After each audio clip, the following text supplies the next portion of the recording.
আদর্শের সঙ্গে দীর্ঘ সময়ের যে সম্পর্ক ছিল, আপনার জবান থেকে একটি শব্দ বের হওয়ার কারণে বিগত লম্বা সময়ের সম্পর্ক নষ্ট হয়ে যেতে পারে।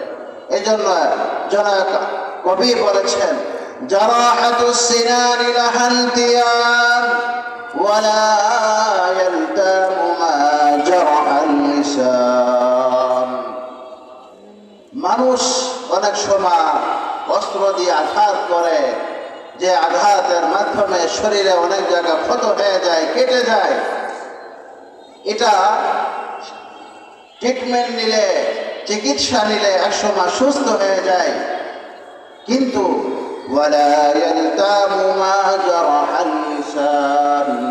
এই জবানের মাধ্যমে যখন কোন মানুষের দিলে যে সদমা লাগে, আঘাত লাগে, তার দিলটা ভেঙে চুরমার হয়ে যায়।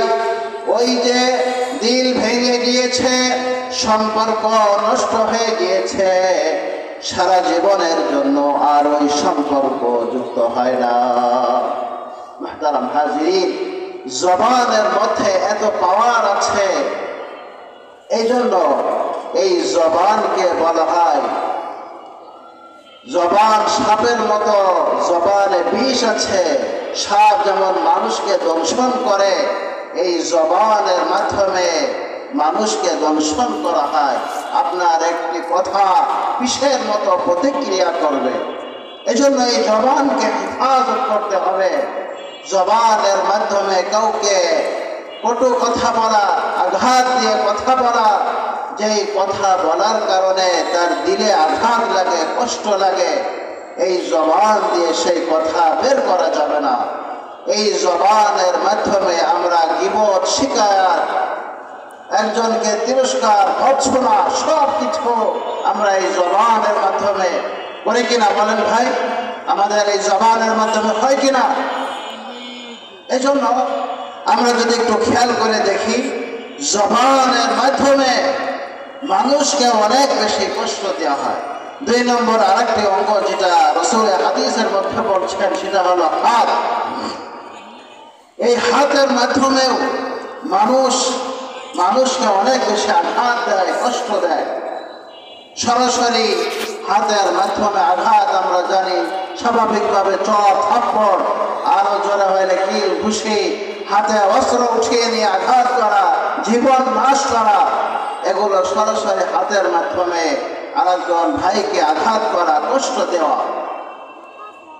এই জবান এবং হাতের বাহ্যিকভাবে এটাকে ব্যবহার করে মানুষ যেভাবে অপর ভাইকে কষ্ট দেয়, এই জবান এবং হাতের একটি অভ্যন্তরীণ বিষয় আছে, যেটা পরোক্ষভাবে মানুষকে কষ্ট দিয়ে ফেলে। বাহ্যিকভাবে কথার মাধ্যমে, হাতের আঘাতের মাধ্যমে মানুষকে যেভাবে কষ্ট দেওয়া হয়, ঠিক অনুরূপভাবে আমরা অনেক বিষয় এমন আছে যেটাকে আমরা সবের মনে করছি, আমরা এই জবান অথবা হাতের মাধ্যমে করছি, আমি মনে করছি ভালো কাজ করছি, শরীয়তের দৃষ্টিতে সেটা জুলুম হচ্ছে, গুনাহ হয়ে যাচ্ছে। এটাকে পরোক্ষভাবে এই জবান এবং হাতের মাধ্যমে মানুষকে কষ্ট দেওয়া বলে। উদাহরণস্বরূপ আপনাদের সামনে বলি, আপনি কাউকে মানসিকভাবে কষ্ট দিলেন, আপনি জবান দিয়ে বলেছেন, একজনের থেকে কর্জ নিয়েছেন, ঋণ নিয়েছেন, ঠিক আছে ভাই, জানুয়ারির 20 তারিখে আমি পরিশোধ করে দিব। আপনি যাকে ওয়াদা দিয়েছেন, সে আপনার 20 তারিখের অপেক্ষায় আছে। 20 তারিখ আসলে আপনি তাকে তার ঋণদাতার টাকা পরিশোধ করে দিবেন, কিন্তু 20 তারিখ পার হয়ে গেল, আপনি তার ঋণ পরিশোধ করলেন না।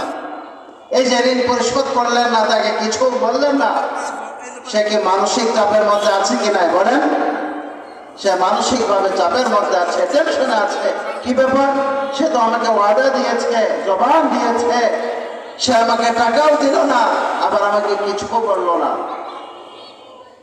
অথচ ইসলাম এই মুহূর্তে আপনাকে বলে যে আপনি যদি ইন্তজাম করতে না পারেন, আপনার আরো 5 দিন কি 10 দিন সময় লাগবে, আপনি